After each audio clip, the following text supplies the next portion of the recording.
Hello and welcome back, or if it's your first time here, a warm welcome to you. It is the week of August 23rd, and from Locus magazine I'm here to talk about all of the new science fiction, fantasy, and horror books that are coming out this week. Locus is a mathematical term that means the center, not that you needed me to explain how math works, and the magazine's job is to tell you about everything important going on in the center of the SF publishing space. That means we have to talk fast. Let's get to it. I have 3 science fiction titles, 13 fantasy titles, and 2 horror titles, all available now from various book publishers. We'll start with the SF this week. From Akil, Kumarasamy, we saw Meet Us by the Roaring Sea, out from publisher Farrar, Stroud, and Giroux, in hardcover and ebook. From the publisher's weekly review, Ada, age 26, works as a trainer for an advanced AI model, and on the side, perhaps as a coping mechanism, she translates a manuscript written in Tamil during the 1990s, which she first encountered during her college years. A future of eye scans, carbon credits, and advanced AI.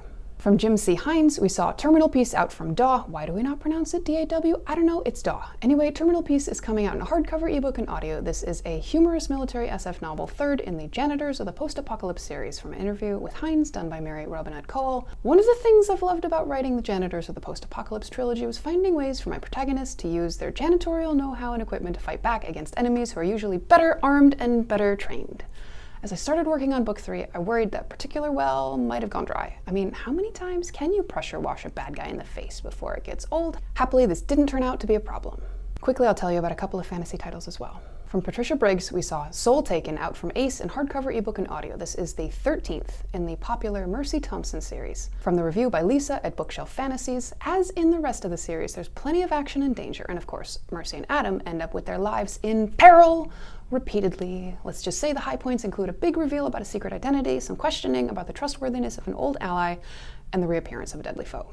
From Tanya Huff, we saw Fantasy Into the Broken Lands, out from DAW in hardcover, ebook, and audio. The heirs of Marsan must enter the Broken Lands, once shattered by the Mage Wars, to save their people. Huff's Blood Book series, featuring Detective Vicki Nelson, was adapted into the television show Blood Ties, which aired on CBC TV in Canada and on Lifetime in the US. From Trent Jamieson, we saw Dayboy Out from Aryan in hardcover and ebook. From the review by Carolyn Russo at Hush Hush Biz, Jamieson has done a masterful job in capturing the ever-changing landscape of the Dayboys, a group of alpha males in a town where even the most powerful have their own masters to serve. I worried at first that Mark would be one of those male characters, the guy who just punches his way through the obstacles in his way with no real thought or emotional maturity, but Mark is a complex narrator, his flaws and fears on clear show, and more than a little endearing. I'm going to jam this next one in with fantasy. From Robert Freeman Wexler, we saw The Silverberg Business, out from Small Beer Press in trade paperback and ebook. Not about that other Silverberg guy. This is a weird Western, hard-boiled detective novel set on the Texas Gulf Coast in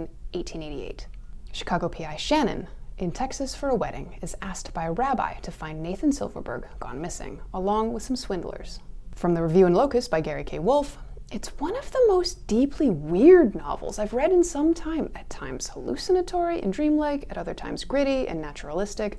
We've heard a lot in the past several years about genre blending or cross-genre fiction, but Wexler starts out by combining 2 genres that seldom come up in these discussions, the Western and the hard-boiled private eye mystery.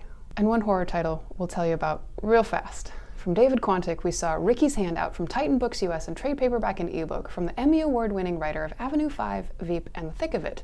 Ricky wakes up with someone else's hand instead of his own, and then an arm, and you can imagine at some point this creates problems. Finally, we'll speed up a little from here. From R.F. Kuang, we saw Babel in hardcover, ebook, and audio. This is an alternate history fantasy novel, a decolonial response to The Secret History and Jonathan Strange and Mr. Norrell. The subtitle is, or The Necessity of Violence, an arcane history of the Oxford Translator's Revolution. From Gwendolyn, we saw Reluctant Immortals in trade paperback, ebook, and audio. This is a dark fantasy novel. Vampire Lucy Westenra of Dracula and Mr. Rochester's first wife from Jane Eyre fight against the toxic men in their lives after Jane Eyre herself turns up and frees Dracula in 1967 California. From Dan Koboldt, we saw Silver Queendom, out in trade paperback, ebook, and audio. This is a fantasy novel. Con artists down on their luck take a job stealing priceless imperial dream wine. From Sangu, Mandanna, we saw The Very Secret Society of Irregular Witches in trade paperback, ebook, and audio. This is a fantasy novel about British witch Mika Moon, who pretends to be a witch online and is asked to help 3 young witches learn to control their powers.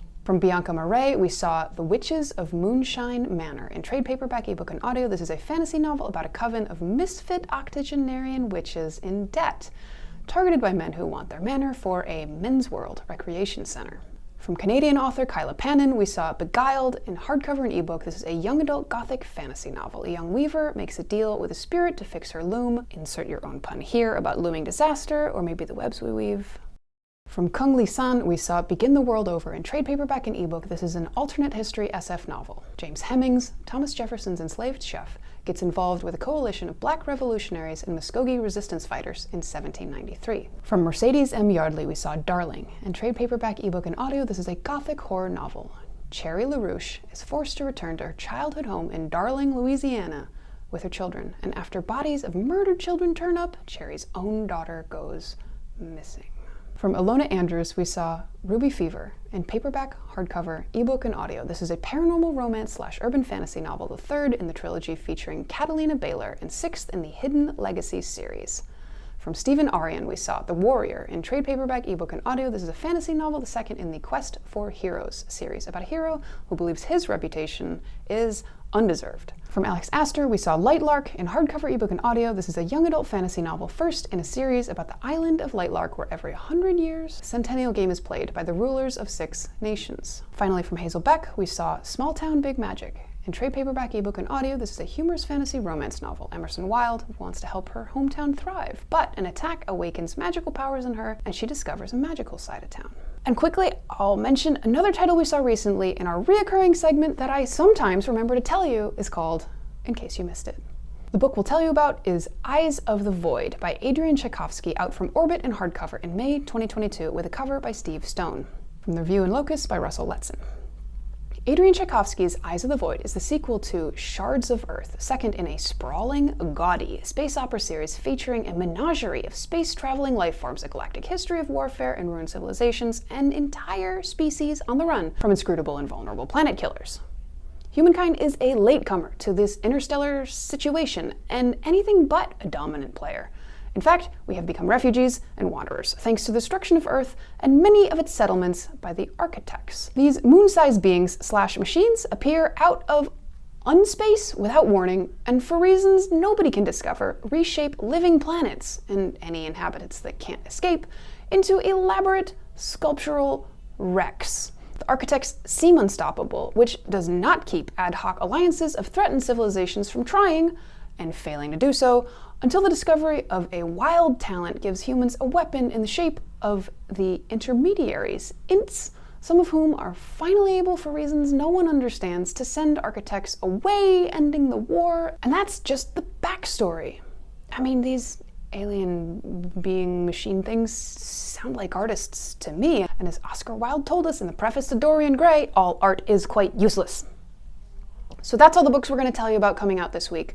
Like this video and subscribe to our channel to see this every week when it goes live. We thank you for your time and attention. We know you have a lot of choices when it comes to booktube content. Help us keep this going. We are at Locus Mag or at Locus Magazine on most platforms. If you'd like to know more about Locus Magazine, we cover SF, fantasy, horror, and YA books that are coming out now, recently, and in the future. Side effects of reading Locus may include having a to-be-read pile of books that eclipses the sun, using vocabulary your friends don't know, learning way too much about how the sausage is made, and accidentally starting a career in the science fiction, fantasy, horror book publishing space. Ask your librarian if Locus is right for you. Locus is available over the counter, through the mail, and through the ether. Go check us out at our website, www.locusmag.com. You can subscribe to the print magazine. Locus is available in a digital edition, and one day we will download it straight to your prefrontal cortex. Patreon donations start as low as $1 per month. We are a 501c3 nonprofit.